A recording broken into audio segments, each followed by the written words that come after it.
जिंदाबाद जिंदाबाद जिंदाबाद मीरा दादा जिंदाबाद जिंदाबाद जिंदाबाद।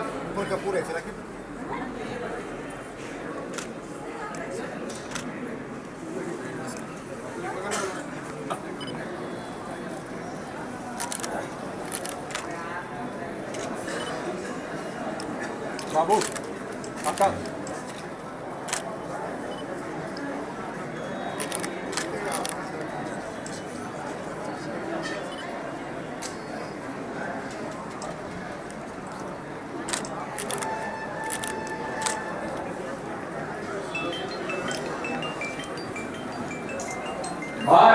प्रदेश अध्यक्ष जी, उनका नाम भी वैसा ही दीपक प्रकाश। एक तो दीपक जो खुद प्रकाशित है और ऊपर से प्रकाश, जो प्रकाश का मतलब बताने की आवश्यकता नहीं है। पेपर जोरदार तालियों से इनका स्वागत, जोरदार ताली।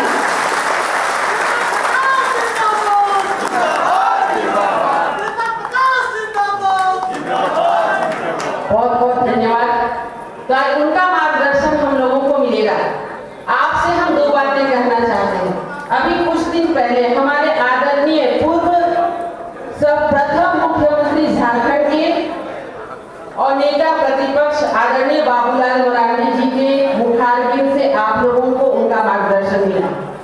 अभी देखा आपने कि हमारे आदरणीय माननीय प्रदेश अध्यक्ष जी आगमन हुआ है इनका, और लगातार हमारे साथ महामंत्री बालमुकुंद जी का और अनुभव जी का लगातार साथ मिलता रहा। आखिर अभी ना कोई चुनाव है ना कुछ है, लेकिन ये प्रदेश से चल करके आज क्यों हमारे यहाँ आए?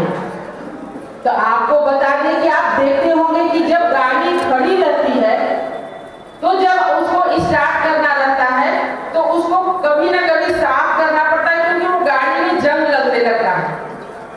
लेकिन भारतीय जनता पार्टी के कार्यकर्ता ऐसे हैं कि हम सब एक बराबर, कोई बड़ा छोटा नहीं, सब मिल करके लगातार संगठन को मजबूती करने के लिए कार्य करते हैं। इसलिए चुनाव का समय हो या ऐसे ही चुनाव जीतने के बाद का समय हो या अन्य समय हो, हमारे आदरणीय मार्गदर्शक के रूप में वरिष्ठ लोग हमारे बीच आके हम लोगों को मार्गदर्शन देते रहते हैं। हमारे कार्यकर्ताओं को आगे बढ़ाने के लिए संगठन के बारे में बताते रहते हैं, और ये सिर्फ और सिर्फ भारतीय जनता पार्टी में संभव है, जो किसी पार्टी में संभव नहीं है। आज यही एक पार्टी है भाई बंधु, जो आप जानते हैं कि अभी आदरणीय दीपक प्रकाश जी प्रदेश अध्यक्ष हैं। कल कौन बनेगा वो नहीं पता। राष्ट्रीय अध्यक्ष जी अभी हमारे आदरणीय नड्डा जी हैं, कल कौन बनेगा नहीं जानते। पता नहीं आपके बीच से या मंच के बीच से कोई बने, लेकिन बाकी पार्टियों में आप जानते हैं कि कौन प्रदेश अध्यक्ष बनने वाला है, कौन राष्ट्रीय अध्यक्ष बनने वाला है, क्योंकि भारतीय जनता पार्टी एक परिवार के जैसे जरूर रहती है, लेकिन परिवारवाद की राजनीति नहीं करती। वरना अन्य पार्टियों में देखे, बाप है तो बेटा है, मां है तो बेटा है, फिर बेटी है, फिर दामाद है, ऐसे ही सिलसिला चलता है। बाकी कार्यकर्ताओं के लिए वहां पर कोई जगह नहीं है। सिर्फ भारतीय जनता पार्टी है भाई बंधु, जो ईमानदारी के साथ लगातार, अभी मैं आदरणीय प्रदेश अध्यक्ष जी को बताना चाहूंगी कि लगातार जो आपने निर्देशानुसार कोडरमा में भी जो संगठन का कार्य के लिए लगातार जो हम लोगों को निर्देश मिलता रहा, एक एक कार्यकर्ताओं ने मिल करके सारे कार्यों को बहुत ही भले भांति उसे पूर्ण करने का कार्य किया। जबकि आपको पता है कि यहाँ पर अभी हर समय धान का समय चल रहा था, रोपा का समय। अभी हमारे कार्यकर्ता अधिक से अधिक किसान भाई बंधु हैं जो कि आलू लगाने का कार्य कर रहे हैं, सब्जी लगाने का कार्य कर रहे हैं। कल जब हम सबको फोन करे थे, लोगों ने कहा कि अभी मैडम दिन भर आलू का, अभी तो धूप हुआ है, बंदाबारी से हमारा मिट्टी पूरा गिरा है। कहे अच्छा भाई, अब प्रदेश अध्यक्ष जी का आगमन है, सोच लीजिए। कहे नहीं, हम लोग जरूर आएंगे उनकी बातों को सुनेंगे। तो ये है भारतीय जनता पार्टी के हमारे कार्यकर्ता। इसी पे हम कहना चाहेंगे कि आपने थोड़ा सा बैठ होकर के 5 वर्षों के कार्यकाल को देखा। आपके आशीर्वाद से कोडरमा जिला में यहाँ पर कोडरमा मेडिकल कॉलेज, जो कि यहाँ के लोगों को अगर स्वास्थ्य की सुविधा की जरूरत हो, 2 घाटी के बीच में एक जवाहर घाटी और एक कोडरमा घाटी, इन दोनों के बीच में हमारा कोडरमा जिला है।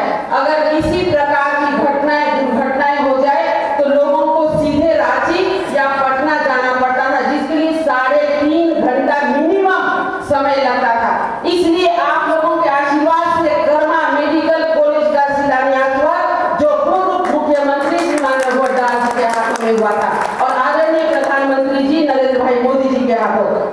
भैया हम बताना चाहते हैं कि यहाँ पर हर एक लोग कोडरमा, डोमचांच, मलकजो, सतगावा तक सभी मंडलों में डिग्री कॉलेज का निर्माण हुआ, ताकि हमारे घर यहाँ गरीब गुरबे हमारे माँ बाप के बच्चों को पढ़ाई के लिए वंचित होना ना पड़े, हमारे बच्चों को किसी प्रकार की कोई तकलीफ ना हो। रोड नाली रोज बनता है, पुल पुलिया रोज बनता है और टूट जाता है, परंतु हमारा सपना जो आप लोगों का मार्गदर्शन मिला, हमारा एक कार्यकर्ता होने के नाते विधायक और मंत्री बाद में हम अपने आप को एक कार्यकर्ता कहलाने में गर्व महसूस करते हैं। हमने वो महसूस किया कि अगर आज सतगावा की मेधावी बच्ची है तो वो कोडरमा आकर के यहाँ रह करके पढ़ाई नहीं कर सकती है, क्योंकि हमारे माँ बाप इतने धनी नहीं, इतने पैसे नहीं, या तो बेटी को यहाँ रह करके पढ़ाई नहीं करा सकते थे। इसलिए हमने सतगावा में डिग्री कॉलेज दिया। मलकजो कोडरमा के मुख्यालय से 50 किलोमीटर से ज्यादा दूर है, वहां से बेटियों को लोग कोडरमा नहीं भेज सकते थे। डोमचांच से कोडरमा झूठी के लिए आना संभव नहीं था, ऐसा सोच करके दिल से लगाव के कारण। लेकिन और आपको बता दें, इसलिए बताना पड़ रहा, हमारे सभी लोगों को मालूम है, परंतु परसों की ताजा खबर, जब यहाँ बागीटाड़ में इंजीनियरिंग कॉलेज का कार्य संपन्न हुआ और वहां पर अब हमारे कोडरमा के लोग ही नहीं, अन्य जगह के लोग भी सपना देख रहे हैं कि अब यहाँ हमारा बेटा बेटी इंजीनियरिंग की पढ़ाई करेगा, कल मेडिकल कॉलेज कंप्लीट होगा तो डॉक्टरी की पढ़ाई करेगा। लेकिन आज ये निकम्मी सरकार, हेमंत सरकार के साजिश के तहत परसों का दिन बता रहे हम आदरणीय प्रदेश अध्यक्ष जी को, यहाँ पर कर्नाटक की कंपनी आई थी ये इंजीनियरिंग कॉलेज को देखने के लिए कि पीपीपी मोड पे कॉलेज को दे, लेकिन आपसे हाथ जोड़ के आग्रह है, इसके लिए लड़ना भी पड़े तो हम लड़ेंगे हमारे कार्यकर्ताओं के साथ। यहाँ गरीबों के साथ अन्याय होने नहीं देंगे। वो सरकारी कॉलेज है, सरकारी कॉलेज देगा। वो सपना देख करके यहाँ पर इंजीनियरिंग कॉलेज बनाया गया था, यहाँ के बच्चों को सुविधा मिलने के लिए, क्योंकि अभी हमारे गार्जियनों का सपना है कि हमारा भी बेटा बेटी मेडिकल करे, हमारा भी बेटा बेटी इंजीनियरिंग करे, हमारा भी बेटी या बेटी ग्रेजुएट तक की पढ़ाई करे। पीजी की पढ़ाई नहीं हो रही थी, वो भी जेजे कॉलेज में शुरू हुई, लेकिन आज कहीं न कहीं ये हेमंत सरकार आज इसे वहीं पर स्टॉप कर दी है, 1 इंच भी आगे बढ़ने का कार्य नहीं की है। इसलिए हम आदरणीय प्रदेश अध्यक्ष जी से ये आग्रह करना चाहेंगे, विनती करना चाहेंगे कि हमें मदद करिए। हमारी कोडरमा की जनता को ये आशा है कि भारतीय जनता पार्टी ने जिस उम्मीद और विश्वास से कॉलेज का निर्माण किया है, यहाँ के बच्चों को सिर्फ शिक्षा नहीं मिलेगी, यहाँ के लोगों को रोजगार भी प्राप्त होगा। जब हमारे कॉलेज में बच्चों का एडमिशन होगा तो कोई फॉरेन से आएगा नहीं, यहाँ पर पढ़ाई के लिए अगर किताब की आवश्यकता है तो यहाँ हमारे लोगों को रोजगार मिलेगा। अगर उन्हें 2 वक्त का खाना चाहिए तो हमारे यहाँ कोडरमा के लोगों को रोजगार मिलेगा। अगर उन्हें झूरी या तिलिया डैम घूमने जाना है तो यहाँ के लोगों की सवारी करके वो तिलिया, ये सोच करके ये कॉलेज और बाकी चीजों का कार्य हुआ था। और इसे अगर सरकार किसी भी तरह से किनारे करने का कार्य करती है तो आप सबों के आशीर्वाद के कारण जो बना है, आपके स्नेह के कारण जो बना है, आपके सहयोग से जो बना है, उसे मिटने नहीं देंगे, ये हम आपको विश्वास देते हैं। जिंदाबाद जिंदाबाद जिंदाबाद जिंदाबाद। भाई बंधु, एक प्रार्थना, एक आग्रह आपसे जरूर करना चाहेंगे। अभी बिगुल बज रहा है, पता नहीं ये सत्य भी होगा कि नहीं, हमें जानकारी नहीं ना तो पता है, क्योंकि भारतीय जनता पार्टी जो कहती है वो करके दिखाती है। पर ये गठबंधन की सरकार क्या करती है और क्या करती है कुछ कहा नहीं जा सकता, परंतु जो आवाजें आ रही है कि पंचायत चुनाव होंगे तो हम उसी को सत्य मान के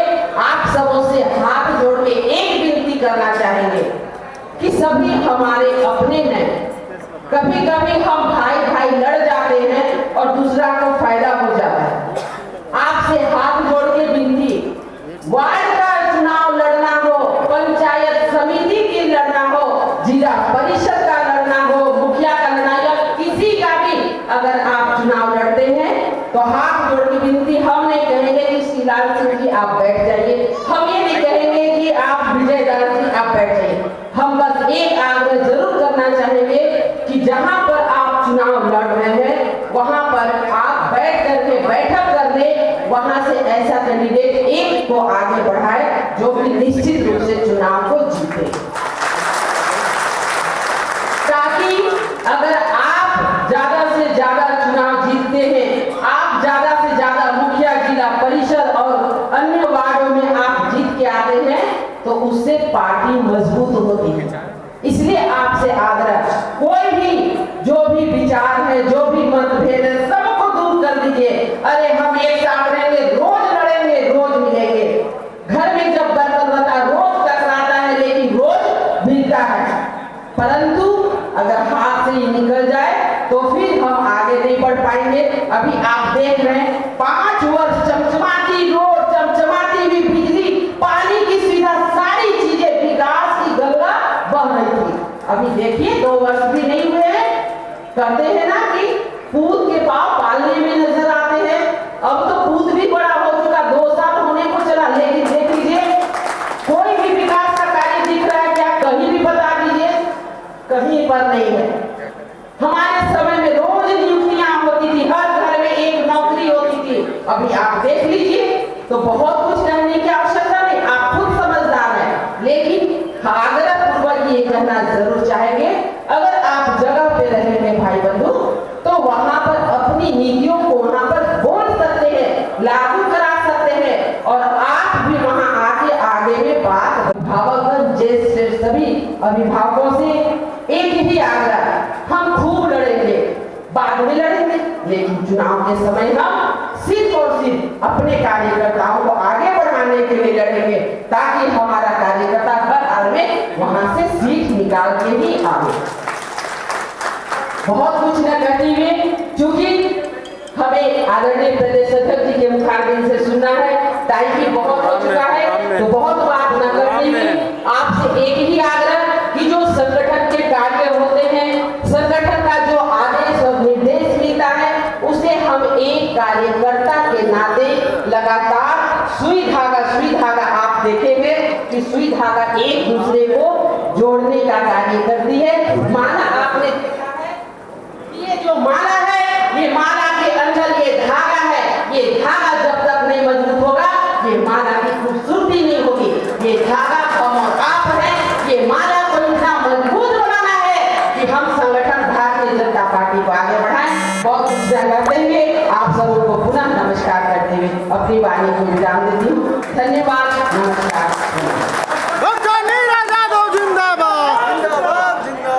बहुत बहुत धन्यवाद विधायक महोदया।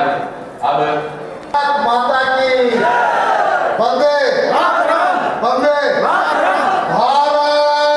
माता की वंदे। बहुत बहुत धन्यवाद जिला के अध्यक्ष, हमारे मित्र, मेरे भाई नितेश चंद्रवंशी जी, हमारी बहन, आप सब लोगों की लोकप्रिय यशस्वी नेता, कोडरमा की विधायक, पूर्व मंत्री सम्मानित मीरा यादव जी, भारतीय जनता पार्टी के वरिष्ठ नेता, प्रदेश के महामंत्री सम्मानित बाल मुकुंद सहाय जी, हमारे पुराने मित्र और वरिष्ठ नेता सम्मानित रमेश। कोरोना का कालखंड, और कोरोना के कालखंड में आप सब लोगों ने नरेंद्र मोदी जी के नेतृत्व में हमारे राष्ट्रीय अध्यक्ष जगत प्रकाश नड्डा जी के आह्वान में अपनी जान की चिंता नहीं, अपने परिवार की चिंता नहीं थी, बल्कि कोरोना के महामारी में समाज के लिए आपने जो नितांत आवश्यक चीजें होंगी उसको पूरा करने का काम। जब दूसरे राजनीतिक दल के कार्यकर्ता, उसके नेता क्वारंटाइन में थे, आइसोलेशन में थे, भारतीय जनता पार्टी का कार्यकर्ता समाज की सेवा कर रहा था। समाज की मात्र 270 दिन के अंदर भारत के यशस्वी प्रधानमंत्री के नेतृत्व में भारत के वैज्ञानिकों ने वैक्सीन का आविष्कार किया और 100 करोड़ की संख्या को पार करने का काम किया। ये इसलिए संभव हो पाया कि देश के यशस्वी प्रधानमंत्री नरेंद्र मोदी है। नरेंद्र मोदी, आप कल्पना कीजिए, महामारी के समय में अगर कांग्रेस की सरकार केंद्र में होती, यूपीए गठबंधन की सरकार होती, तो देश की हालत क्या होती? देश की हालत क्या होती? प्रधानमंत्री ने इस कोरोना के कालखंड में 80 करोड़ लोगों को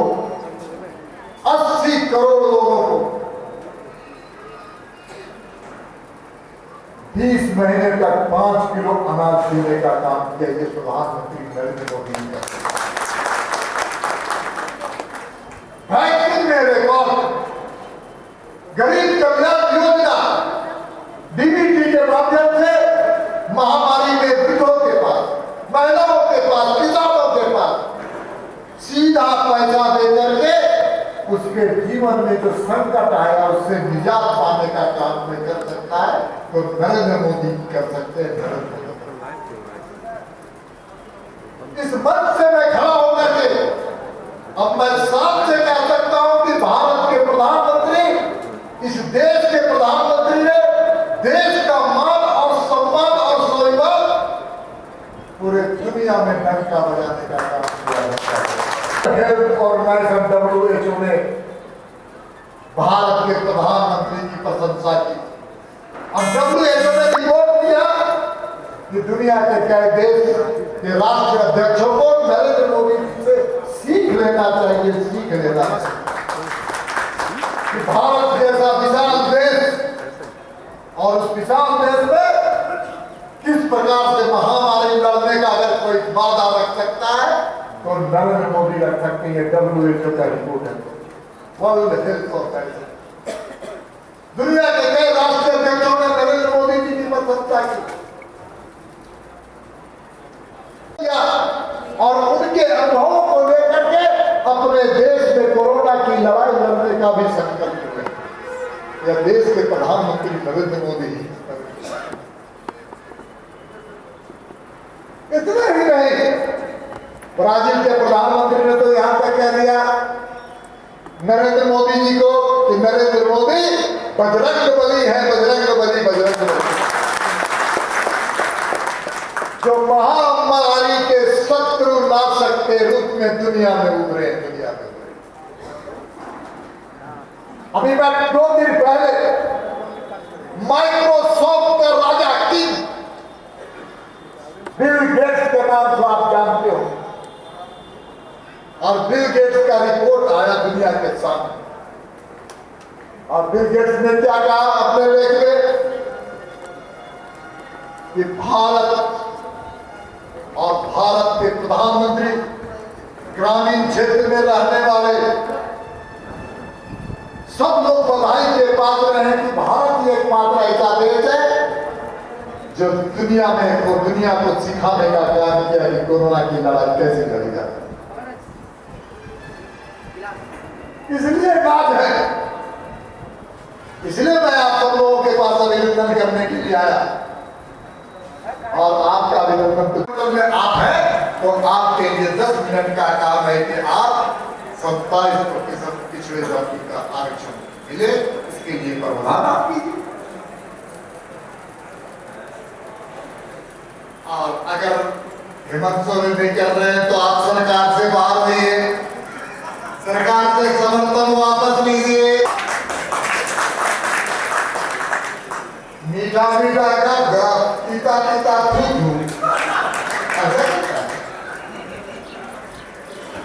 सत्ता का मलाई भी काम भी नहीं करेंगे। ये कांग्रेसियों का चरित्र है, कांग्रेसियों का। इसलिए ज्यादा ना बोलते हुए